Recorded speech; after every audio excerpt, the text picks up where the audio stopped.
Is milk bad for you? Milk has generated some debate during the past 10 years. Some claim it's a required and nutritious diet that's essential for strong bones, while others claim it can cause cancer and hasten mortality. So, who is correct? And why are we even drinking it? After birth, while our digestive systems are immature and small, milk forms the foundation of every mammal's nutrition. In essence, it's a superfood that will jumpstart our bodies and aid in our growth.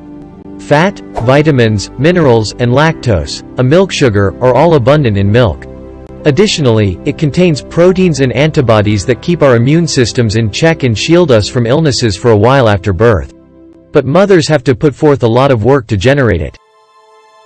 Humans eventually quit consuming mother's milk and switch to their parents' diet. It has always been like way for a very long time. Until our ancestors began to establish themselves in the earliest agricultural settlements some 11,000 years ago. The first dairy animals, including goats, sheep, and cattle, were soon tamed. They discovered that dairy animals can consume large quantities of waste and transform it into wholesome food.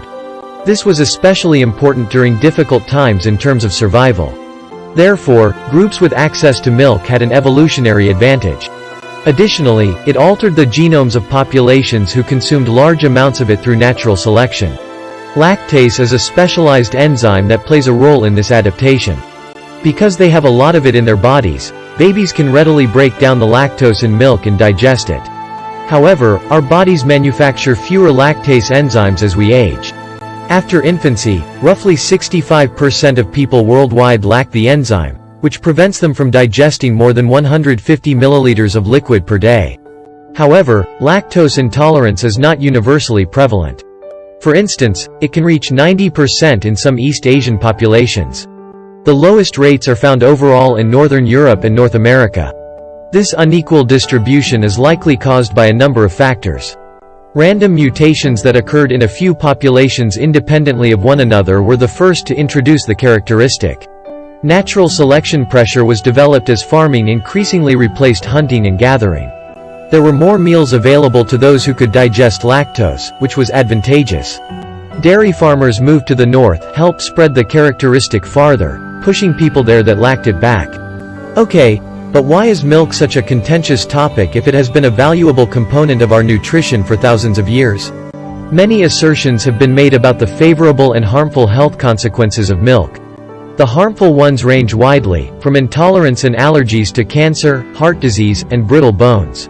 How do they hold up, then? Older research linked milk consumption to a higher risk of breast, colon, and prostate cancer, but meta-analyses revealed no connection. The calcium in milk, on the other hand, might even be preventive against colon cancer. It's unclear whether milk plays a part in this effect, even though this may be calcium in general. Studies only including prostate cancer revealed an elevated risk for those who drank more than 1.5 liters of milk each day. Yet again, the relationship is erratic, and other research has not discovered any impacts. In our sources page, we go into greater depth about these investigations. Overall, it appears from the research that cancer is not a problem if you consume 100 to 250 milliliters of milk every day. The risk of heart disease, stroke, or overall mortality was also unaffected by milk or dairy products, according to meta-analyses. Although the evidence is insufficient to make this assertion confidently, some research even suggested that high blood pressure may be less common in persons who consume a lot of dairy. However, when we examine the bones, the argument becomes more challenging. Numerous research revealed neither beneficial nor detrimental effects for adults. However, hazardous concentrations of pesticides, antibiotics, or hormones are what most people are most concerned about. Milk contains hormones, but only in very little amounts.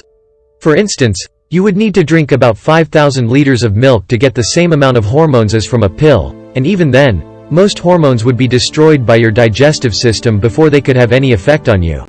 This is why so much medication is coded to prevent it from being broken down by our digestive systems.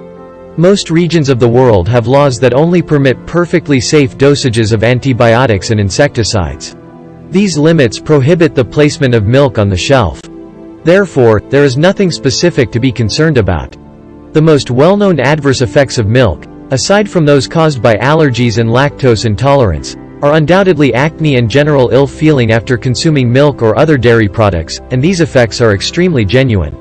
For instance, it has been discovered that skimmed milk statistically increases the prevalence of acne by 24%. 1 in 18 children in Germany has a milk product allergy, making them a particularly common condition. However, in general, as individuals age, these allergies tend to become better or go away. Okay. So, milk is healthy? Milk is a nutrient-dense food that can be obtained from moms, cows, sheep, goats, or camels. It has a large number of micronutrients and all the essential macronutrients. Milk can help people live healthy lives and reduce child mortality, particularly in areas where people struggle to consume enough calories. If you are not allergic to it or intolerant to it, milk is generally not bad for people in the industrialized world. It's a fantastic method to obtain a lot of calcium, especially for kids, and a rich source of vitamin B12 and other B vitamins for vegetarians. This does not imply that there aren't any other options with a comparable outcome. Milk consumption is not necessary for health. Water cannot be substituted with milk, either. Since milk is a high-calorie food, becoming overweight may be a result of consuming excessive amounts of it on a regular basis. There's also the fact that milk with added flavors like chocolate milk is more akin to sugary drinks like lemonade than a nutritious snack. The world's climate is significantly impacted by the production of milk. Grazing animals, such as dairy cattle, are fed on around 33% of cropland. Dairy production still accounts for 3% of all greenhouse gas emissions, more than all aircraft put together, despite the fact that its carbon footprint has decreased since 1990. Sadly, the majority of milk is produced in factory farms, which results in terrible suffering for the animals. Cows are repeatedly impregnated, separated from their newborns shortly after birth, and slaughtered after their traumatized bodies can no longer be used for reproduction. We cannot deny that a significant portion of the milk we drink comes from a sector of the economy that essentially involves torture and fuels global warming. What about milk made from plants? Only soy milk can compete with cow milk in terms of nutritional value and protein content. To achieve comparable quantities of vitamins and calcium, the others must be artificially enhanced. As a result, they can replace milk. Also, a different choice might become available shortly. Through fermentation by gene-modified bacteria, for instance, some firms have produced non-animal milk that is nutritionally identical to dairy milk. This laboratory-produced milk can even be made into cheese, a process that is difficult for plant-based substitutes because they lack casein and whey protein, two essential components that give dairy its flavor and structure. However, the effect on the environment is a different matter. Many milk substitutes have a far lower environmental effect than animal milk since they require significantly less energy, land, and water to produce. The greatest option for minimizing your influence on the environment is to use whatever local milk substitute is available. Milk is a complex subject, as is practically any other. Most individuals don't find it hazardous, and many people all over the world depend on it heavily. Although it is wholesome food that causes little hardship, it is also bad for the environment. As a society, we must decide how we will respond to these realities. Don't forget to leave a remark and kindly rate our work with a thumbs up. If you are new to this channel, don't forget to subscribe to Could Be Anything channel. Enjoy drinking and see you next time.